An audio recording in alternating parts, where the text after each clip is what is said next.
Halo, aku lagi pengen ngomporin buat para penggemar Taylor Swift gitu ya, terutama nih buat yang teman-teman mahasiswa HI. Kayaknya sih aku punya ide, aku punya usulan. Ini lagi momen yang pas banget buat teman-teman nulis proposal skripsi atau proposal riset tentang Taylor Swift dan political movement gitu ya. Karena apa? Nah ini ya mungkin buat yang ngikutin Taylor Swift udah tahu gitu ya apa yang dia kerjakan beberapa hari terakhir. Tapi mungkin buat yang belum, jadi Taylor Swift itu seperti yang kita ketahui, dia bukan cuma penyanyi, tapi dia tuh juga business woman gitu ya, yang juga beberapa kali sering melakukan mengeluarkan statement-statement politik, misalnya mendukung salah satu paslon presiden di US gitu ya, ketika masa kampanye pemilu di US. Nah, begitupun dengan postingan di Instagram dia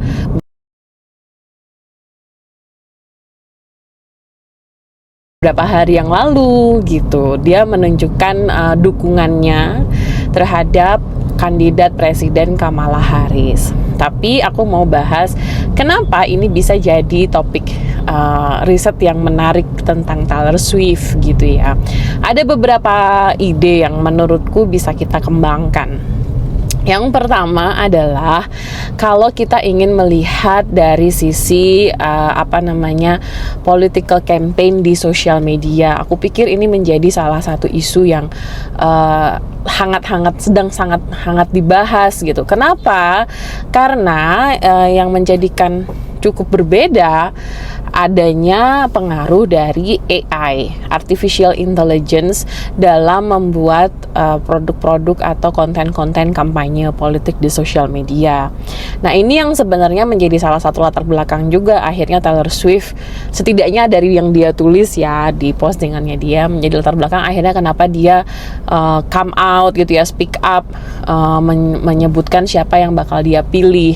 Di awal caption Instagramnya itu dia cerita bahwa dia aware gitu ya, dia tahu bahwa akhir ini ada kampanye politik gitu yang beredar, yang dibuat oleh AI atau AI generated campaign, di mana menunjukkan seolah-olah Taylor Swift itu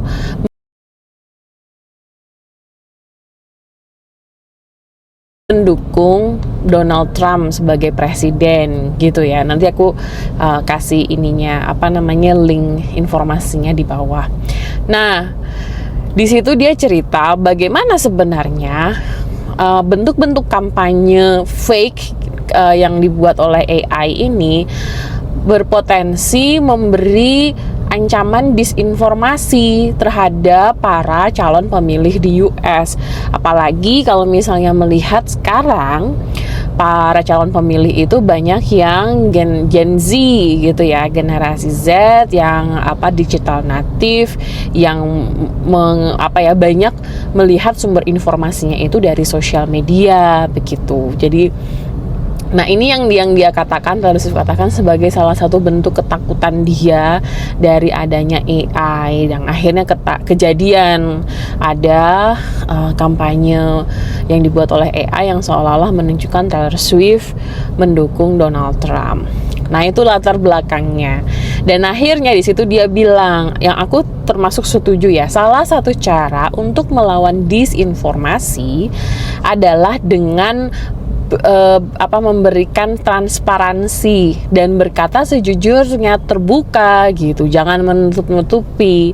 Dan di situ akhirnya dia memutuskan dari akun pribadinya itu yang artinya official, ini memang katanya dia gitu ya, dia memutuskan untuk memilih Kamala Harris. Nah, itu poin yang pertama. Jadi aku kira satu informasi awal itu bisa menjadi latar belakang kajian yang menarik ketika kita ingin membahas tentang itu, AI generated campaign gitu ya. Mungkin bisa dilihat dari isu tentang ethical dimensionsnya. Sebenarnya udah seberapa jauh sih regulasi atau tata kelola ethics of AI ini gitu ya, terutama misalnya di US. Nah itu bisa dilihat dari situ. Terus mungkin misalnya bisa melihat, kalau mau disambungin ke Taylor Swift lagi gitu ya, mungkin bisa dilihat juga misalnya sebenarnya apakah hal ini, fake campaign ini, sesuatu yang sifatnya melanggar hukum atau melanggar hak privacy dari si Taylor Swift itu sendiri misalnya gitu ya. Itu bisa dibahas. Jadi poin yang pertama aku kira kita bisa menceritakan, atau kajiannya bisa bicara tentang ethics of AI dan tata kelola AI dalam political campaign. Terus isu yang kedua yang menurutku menarik juga, ini juga masih ada kaitannya sama postingannya Taylor Swift itu ya. Di situ dia bilang bahwa di paragraf kedua postingan itu dia bilang bahwa aku mendukung Kamala Harris sebagai calon presiden US karena alasan, aku lupa detailnya apa, tapi dia bilang intinya Kamala Harris itu orang yang aku percaya bisa memimpin gitu. Terus yang kedua, aku juga mendukung wakil presidennya karena dia mengikuti isu-isu tentang LGBT, terus women gitu ya, dan lain-lain. Nah, abis itu tapi dia bilang, dan aku pikir ini wise-nya adalah dia bilang, tapi ini aku memilih karena aku sudah melakukan risetku sendiri. Dan dia di kalimat berikutnya dia tidak mengajak para pembacanya atau para penggemarnya untuk langsung memilih Kamala Harris, tapi dia mengajak penggemarnya untuk melakukan risetnya sendiri. Ya udah, kamu riset, kamu pilih yang mana, apa alasan yang membuatmu memilih itu. Bisa jadi kan alasanmu memilih beda dengan alasanku, jadi kamu harus melakukan risetmu. Terus dia mengingatkan juga buat anak-anak muda, jangan lupa kalau kamu mau voting, kamu harus registrasi dulu gitu. In a way bahwa postingan itu sebenarnya dia hanya ingin cerita, aku milih ini, tapi aku nggak memaksa kalian atau nggak menganjurkan kalian untuk memilih hal yang sama denganku ya, kayak gitu. Tapi terus ada banyak analisis politik yang mencoba melihat seberapa signifikan kira-kira status dari caption dari Taylor Swift ini dalam menggait suara atau voters gitu ya. Nah ini yang saya kira akan menjadi isu yang menarik juga gitu ya buat para penggemar Taylor Swift untuk melihat dampak gitu ya dari statement dia ini. Apalagi kan sekarang kalau misalnya teman-teman nulis proposal skripsi terus nanti ngikutin pemilunya, nanti bisa langsung lihat juga gitu ya hasilnya, siapa yang menang. Aku kira this is also the best time untuk doing that research gitu ya. Nah, apa yang bisa diangkat, yaitu tadi bicara tentang sebenarnya bagaimana kita bisa melihat Taylor Swift sebagai non-state actors, aktor yang bukan negara, bukan mewakili representasi negara, tapi lebih ke artis gitu ya, seniman, pop stars gitu. Itu punya pengaruh yang juga punya pengaruh gitu ya terhadap hasil kontestasi politik di US. Nah ini kan sebenarnya mungkin isunya udah sering banget diangkat ya kalau kita bicara mengenai pengaruh pop star atau pengaruh selebriti terhadap kontestasi politik. Tapi aku kira hal yang menarik yang bisa diangkat dari kasus Taylor Swift ini adalah tentang konsep parasosial. Nah ini yang menjadi menarik juga aku pikir. Kenapa? Karena parasosial itu apa sih? Parasosial itu relasi antara selebriti gitu ya, bintang dengan fansnya.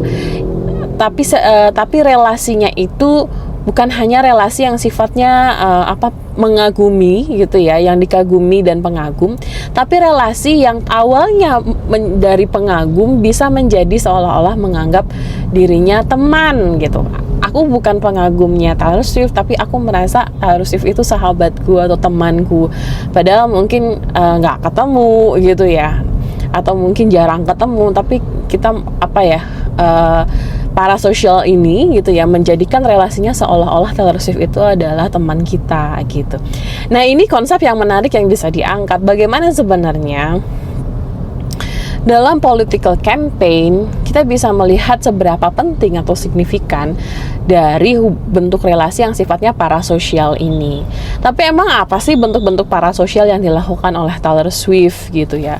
Nah, misalnya Taylor Swift itu terkenal sering memperhatikan penggemarnya, fansnya gitu ya. Kalau misalnya speech dapat award, pasti fansnya yang selalu disebutin. Terus yang kedua, yang lebih dekat lagi, dia juga seringkali mengadakan acara-acara khusus untuk fansnya. Misalnya dia pernah ngundang beberapa fansnya ke rumahnya dia gitu ya, untuk ngikutin kayak konser yang sifatnya lebih intimate. Atau misalnya dia juga pernah bikin acara yang fans yang dipilih itu adalah yang milih ibunya gitu. Ibunya Taylor Swift suruh milih fans, terus dia bikin acara bareng sama fansnya. Ada juga misalnya di sosmed dia ngelihat fansnya misalnya lagi struggling secara finansial gitu ya, dibantuin secara finansial oleh Taylor Swift gitu. Nah, ini hal-hal yang sifatnya membuat awalnya fansnya ini merasa sangat mengagumi Taylor Swift sebagai seorang selebriti dengan lagunya, dengan karyanya. Tapi karena apa yang dilakukan oleh Taylor Swift terhadap fansnya membuat si fans itu merasa Taylor Swift itu juga memperhatikan dia gitu. Bukan hanya aku yang mengagumi, tapi Taylor Swift ini juga sangat care, sangat peduli sama fansnya kayak gitu. Nah, ini hal-hal yang disebut sebagai konsep parasosial ini, yang sebenarnya menurutku ini bisa banget kalau misalnya kita angkat sebagai bentuk relasi. Apakah parasosial bisa menjadi salah satu model dalam political campaign gitu ya. Dan lagi-lagi sebenarnya perlu dibedakan atau perlu dipertanyakan juga perbedaan dari parasosial ini gitu dengan lip service misalnya, atau politik identitas, politik politik membangun identitas gitu ya. Nah, itu menarik sih kalau mau diangkat. Itu beberapa hal yang yang menurutku berpotensi buat jadi proposal skripsi teman-teman. Selain tentu misalnya ini baru bicara tentang Taylor Swift-nya, tapi kita belum bahas misalnya tentang konsernya The Era Tours gitu ya. Itu juga bisa dilihat dari sudut pandang political economy, tapi mungkin udah banyak yang bahas gitu ya, atau nanti aku bisa bahas lain waktu. Oke, gitu dulu semuanya. Makasih yang udah dengerin.